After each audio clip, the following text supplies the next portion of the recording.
Oi, oi, oi, oi, oi, gente! Como é que vocês estão? Esse vídeo, ele é mais de suspiros. Porque finalmente terminei Livre para Recomeçar. E é um livro que eu já vou deixar você avisado. Você não pode ler por ler, não pode ler de qualquer jeito. Tem que ler para se envolver e refletir.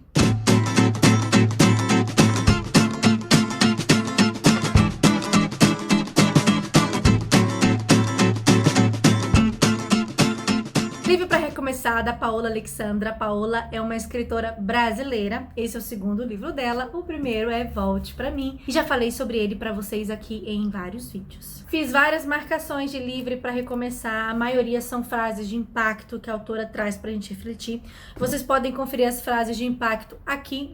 O link vai estar aqui na descrição do vídeo. Só acessarem, rolem a barra do Twitter que vocês vão ver várias frases impactantes desse livro, que mexeram muito comigo, e é claro que eu precisava compartilhar com vocês. Então vamos lá conferir também. Quando eu comecei a ler Livre para Recomeçar, eu percebi que se tratava de uma mulher que estava num casamento fadado ao fracasso, um casamento abusivo, violento, em 1880. Ela sofria tanto abuso físico quanto abuso emocional e era tida como louca. Ela sofria amargamente. Então a gente vê os primeiros relatos de uma mulher destruída por conta de um relacionamento. E depois a gente vê a segunda parte do livro, que é a Anastácia descobrindo que o marido dela morreu. Ela passou 3 anos internada em um hospício. Ele internou ela num hospício. Começando então uma nova vida porque ele deixa a herança dele pra ela. A gente vai descobrir uma Anastácia que não viveu e que tem desejo de viver. Mas não é um desejo de viver só pra ela. Tem desejo de ajudar mulheres que passaram pelo que ela passou. Então é uma Anastácia que vai em frente de um desafio em 1880, que é ajudar mulheres que são abusadas por seus maridos, por seus pais, mulheres que são escravas sexuais, os próprios escravos, porque na época havia escravidão no Brasil. É incrível, porque a gente fala das minorias de uma magnitude tão grande nesse livro que eu não consigo explicar. Ela soube trazer, assim, de uma forma muito impactante, a situação das minorias vividas no Brasil nesse período de 1880. Para reconstruir a vida, ela encontra, então, o Benício. Benício é um engenheiro, um arquiteto, eu não sei dizer o que ele é, só sei que o cara é maravilhoso. É meu novo crush de 2020. Benício, gente, não existe homem como Benício. Paola, quem é esse homem? Me fala quem é esse homem. Benício também luta pelas minorias. Ele tem inclusive um irmão que conseguiu se tornar advogado. O irmão dele é negro. E o Benício também é um bastardo, porque o pai dele, que é um dono de café, né, dono de um cafezal, um escravocrata, ficou com uma prostituta. E essa prostituta teve um filho, que foi ele. E como esse barão não tinha nenhum herdeiro, pegou esse menino pra criar. Só que ele mesmo assim é um bastardo, porque não é filho de casamento. E ele decide construir a sua empresa de engenharia, né? Ele constrói prédios aqui no Brasil, no Rio de Janeiro. E ele paga. Ele paga para os negros. Os negros não são escravos, eles trabalham, ganham seu dinheirinho. Então também é esse início do fim, o início do fim da escravidão, não sei se eu posso falar desse jeito, mas é a busca pela liberdade de todos os homens. E o Benício, ele traz muitas frases de impacto sobre liberdade de todos os homens, não só dos brancos, mas todos, independentes de negros, pardos, índios, todos merecemos ser livres. É incrível. E os dois se encontram, e os dois com pensamentos tão semelhantes, mas os dois com corações quebrados, com vidas machucadas por conta do seu passado, porque o Benício passou por problemas demais também com o pai dele, coitado. E nós vamos ver então o encontro desses dois e como um vai ajudar o outro a superar os problemas. E também descobrir um novo amor. Ai, gente, é muito fofo o Benício e a Anastácia juntos. Ai, gente, eu shippei o livro inteiro quando eles deram o primeiro beijo. Meu coração palpitou. E a Paola, ela é muito romântica. Ela romantiza bastante as cenas, então deixa tudo muito mais sublime e estonteante. Minha experiência de Volte Pra Mim, e eu acho que esse é o grande porquê de eu ter gravado esse vídeo. Eu comecei a ler Volte Pra Mim em fevereiro. E eu li até o final do capítulo 17 em fevereiro. Então eu li 216 páginas por aí. Parei realmente antes de começar o capítulo 18. E quando eu parei no capítulo 17, eu falei, gente, não é o momento para eu ler esse livro. Eu não posso continuar lendo esse livro, porque esse livro, ele aborda questões tão importantes que merecem nossa reflexão, que eu não posso ler esse livro apenas por ler. Ah, passa tempo, vou ler, tá bom, acabou e passou ali, bora pro próximo.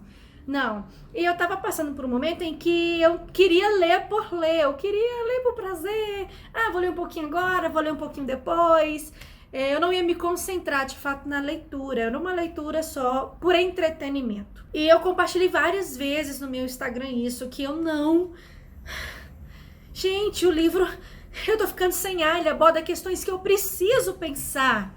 Eu preciso refletir. E eu não tô com cabeça pra isso agora. Então eu não conseguia dar andamento na leitura porque eu me sentia muito falsa comigo mesma. Porque eu precisava dar uma atenção maior a tudo que a autora proporcionou ao escrever. Então eu parei a leitura, guardei o livro aqui no estante e falei, depois eu vou retomar. Vou colocar aqui pra vocês uns trechinhos dos meus comentários no Instagram sobre o livro, para vocês entenderem o que eu passei e o que eu precisei, porque eu precisei parar para retomar a leitura. Eu acredito que isso é muito importante pra gente ter uma leitura de qualidade, saber o momento certo para ler cada livro, pra depois a gente ler um livro e falar, que livro chato, não gostei. Mas pode ser que a gente também não deu atenção, importância àquela leitura, ou leu em um momento que não era o livro para ler naquele momento. Esse livro já me causou... Ai, eu tô amando, gente, só li 40 páginas, mas sabe quando você fala que, uau, eu vou gostar muito desse livro? Tive tempo de ler essa semana, eu não li nada.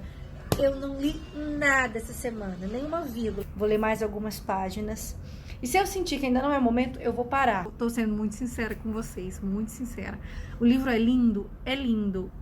É envolvente. Mas parece que não é meu momento pra ler. Passou março, passou abril, chegou maio, retomei a leitura em maio. Li em 3 dias o restante. Foi uma experiência gratificante, porque esses 3 dias que eu li, eu tinha tempo disponível pra ler. Eu sentei e li sem me preocupar com mais nada, li sem tentar criar desculpas ou algo tirar minha atenção. Eu entrei na leitura, absorvi a leitura e a leitura fluiu muito melhor e pude pensar melhor sobre todas as questões debatidas neste livro. Então espero que vocês se abram para esse livro, a história da Anastácia, a história do Benício, a história de muitas outras mulheres, muitos outros homens que cruzam o caminho dos dois nessa história, a busca pela redenção, a busca por começar de novo e começar livre, sem amarras, sem grilhões aos passados, sem grilhões da escravidão e sem os grilhões que a gente mesmo cria por conta do nosso preconceito ou por conta das nossas decisões. A autora deixa muito claro o porquê do livro Livre para Recomeçar. Ela cita isso várias vezes no livro. Leiam no final a nota da autora. A nota da autora dá aquela pincelada para entender a dimensão da história, porque ela criou uma história reflexiva. Tem lá os seus clímax, tem o suspense. Lógico que isso acontece, mas o foco não é isso. O foco é entender como uma jovem que foi internada precisa reconhecer seu passado, passar por ele, enfrentá-lo e decidir qual futuro vai ser o dela. E qual futuro a espera. E das pessoas que convivem com ela. Ai, gente, é lindo. É lindo. Sem contar que a gente fala um pouquinho de Brasil, né? Eu amo meu país. Então, acho que vale a pena ler sim.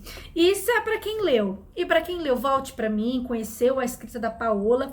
Aqui é uma escrita mais madura.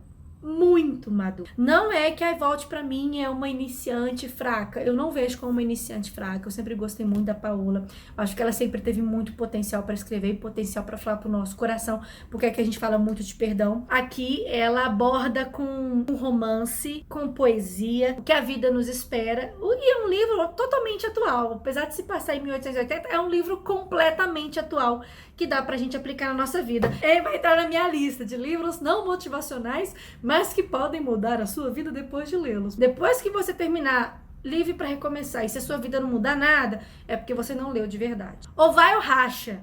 Leiam, gente. Leiam, Volte pra mim. Eu tenho certeza que vocês vão de todo o coração. Combinado? Tchau!